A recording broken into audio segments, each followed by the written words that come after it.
கன்னிகா சமீபத்தில மயக்கம் போட்டு விழுந்திருக்காங்க அப்படின்னும், அத பார்த்து சிநேகனும் அவங்களோட பேரண்ட்ஸும் பயங்கரமா ஷாக் ஆகியிருக்காங்க அப்படிங்கிற தகவல் தான் சமீபத்தில கிடைச்சிருக்கு.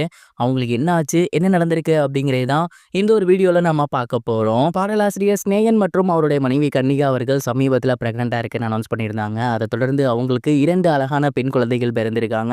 சமீபத்தில தான் அந்த ஒரு ரொம்பவே ஹேப்பியான நியூஸ அவங்க பகிர்ந்துக்கிட்டாங்க.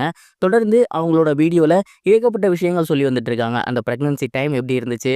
அதுக்குள்ள வேற என்னென்ன நடந்துச்சு அப்படின்னு. அதெல்லாம் தாண்டி இப்போ அவங்க லைஃப்ல என்ன நடந்துட்டு இருக்குதுங்கிறது கூட சோசியல் மீடியால வந்த வண்ணம் இருக்கு. அந்த வகையில சமீபத்தில தெரிய வந்திருக்கிறது என்ன அப்படின்னா, கன்னிகா அவர்கள் மயக்கம் போட்டு விழுந்திருக்காங்க. அவங்களுக்கு என்ன ஆகியிருக்கு அப்படின்னா, பிரெக்னன்சி முடிச்சு கரெக்ட்டா 1 வீக் தான் ஆகுது. இதற்கிடையில பார்த்தீங்கன்னா, அவங்க நெறைய மாத்திரைகள் எடுத்துக்கிட்டு இருந்திருக்காங்க. பிரெக்னன்சி டைம் அப்படிங்கிறதுனால நெறைய பவர்ஃபுல்லான டோஸ் உள்ள மாத்திரைகள் தான் குடுத்துருக்காங்க. ஆஃப்டர் அவங்க ஹெல்த்தியா இருக்கணும் அப்படிங்கிறதுக்கும் நெறைய மாத்திரைகள் அப்படிதான் இருந்திருக்கு. அந்த மாத்திரைகள் எல்லாத்தையுமே கன்னிகா அவர்கள் கரெக்ட்டான டைமுக்கு போட்டு வந்துட்டு இருக்காங்க.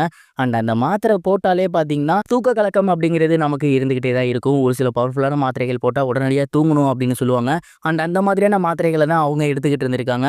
ஆனா குழந்தைகள் இருக்கும்போது ப்ராப்பரா தூங்க முடியுமா? யோசிச்சு பாருங்க. சடனா அழுவாங்க. ஏதாவது ஒரு இஷ்யூஸ் இருக்கும். அந்த ஒரு காரணத்தினால அவங்களால சரியா தூங்க முடியல. இப்படி மாத்திரையும் போட்டு சரியா தூங்காம இருக்கவும், அவங்களால பார்த்தீங்கன்னா கான்ஷியஸா இருக்க முடியல. சமீபத்தில கட்டில விட்டு எந்திரிச்சு நடக்கலாங்கும்போது அவங்க மயக்கம் போட்டுருக்காங்க. இத பார்த்துட்டு சிநேகன் அவர்கள் பயங்கரமா அதிர்ச்சி ஆகியிருக்காரு. அதுக்கப்புறம் டாக்டர கூப்பிட்டு கேட்கிறப்ப, பெரிசாலாம் ஒண்ணும் கிடையாது. இந்த மாரி மாத்திரையும் எடுத்து தூங்காம இருந்திருக்காங்க. மத்தபடி வேற எந்த விஷயமும் கிடையாது அப்படிங்கிற மாரி சொல்லியிருக்காங்க. உடனடியா சிநேகன் அவர்கள், "இதுக்கப்புறம் நான் உன் பக்கத்திலேயே இருக்கேன். உனக்கு எது வேணும்னாலும் என்ன சொல்லு.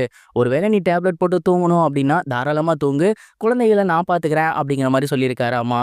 பிரபல நடிகையான கன்னிகா அவர்கள் குழந்தை பிறப்புக்கு அப்புறம் மயக்கம் போட்டு விழுந்திருக்காங்க அப்படிங்கிற செய்தி இப்ப சோசியல் மீடியால ரொம்பவே ட்ரெண்டிங்கா போய்க்கிட்டு இருக்கு. ஆனா இதெல்லாம் நடந்து ஒரு 2, 3 நாள் ஆகியிருக்கு. இப்ப அவங்க ரொம்பவே நல்லா இருக்காங்க அப்படிங்கிற தகவலும் கிடைச்சிருக்கு. நீங்க இத பத்தி என்ன நினைக்கிறீங்க அப்படிங்கிறத கமெண்ட் பாக்ஸ்ல ஷேர் பண்ணுங்க. இது ஒரு புறம் இருக்க, அஜித் அவர்களுடைய மேனேஜரான சுபாஷ் சந்திரா அவர்கள் சமீபத்தில அவரோட சோசியல் மீடியா பேஜ்ல பார்த்தீங்கன்னா, ஒரு சில விஷயங்கள கிளாரிஃபை பண்ணியிருக்காரு. குறிப்பா நடிகர் அஜித் அவர்கள் ரேஸ்ல கலந்துக்கிட்டு ஜெயிச்ச போதும் சரி, அஜித் அவர்களுக்கு சமீபத்தில பத்மபூஷன் விருது வழங்கிய போதும் சரி, நடிகர் விஜய் அவர்களோட தரப்பிலிருந்து எந்த ஒரு வாழ்த்துக்களுமே வரல. குறிப்பா அவர் கட்சி ஆரம்பிச்சதுக்கு அப்புறம் தமிழ்நாட்டுல என்ன முக்கியமான விஷயமா இருந்தாலுமே அவரு வாழ்த்துக்கள் தெரிவிச்சு வந்துட்டு இருக்காரு. அப்படி இருக்கும்போது அவரோட சக போட்டியாளரான அஜித்குமார் அவர்கள், நண்பரான அஜித்குமார் அவர்கள் ரேஸ்ல 3வது இடம் வந்திருக்காரு. பத்மபூஷன் விருது, உயரிய விருது கிடைச்சிருக்கு. ஏன் வாழ்த்து சொல்லல? அப்படிங்கிற ஒரு கேள்வி வந்துகிட்டே இருந்துச்சு. இந்த ஒரு விஷயம் மிகப்பெரிய அளவுல எதிர்ப்பா கிளம்பியிருந்த நிலையில சுபாஷ் சந்திரா அவர்கள் என்ன சொல்லியிருக்காரு அப்படின்னா, நீங்க எல்லாம் நினைக்கிற மாதிரி ஒண்ணுமே கிடையாது. அவங்க 2 பேரும் பயங்கர க்ளோஸ் ஃப்ரெண்ட்ஸ். அஜித் சார் ஜெயிச்ச உடனேயே ஃபர்ஸ்ட் ஃபோன் கால் விஜய் சார்ட்டேருந்து தான் வந்துச்சு.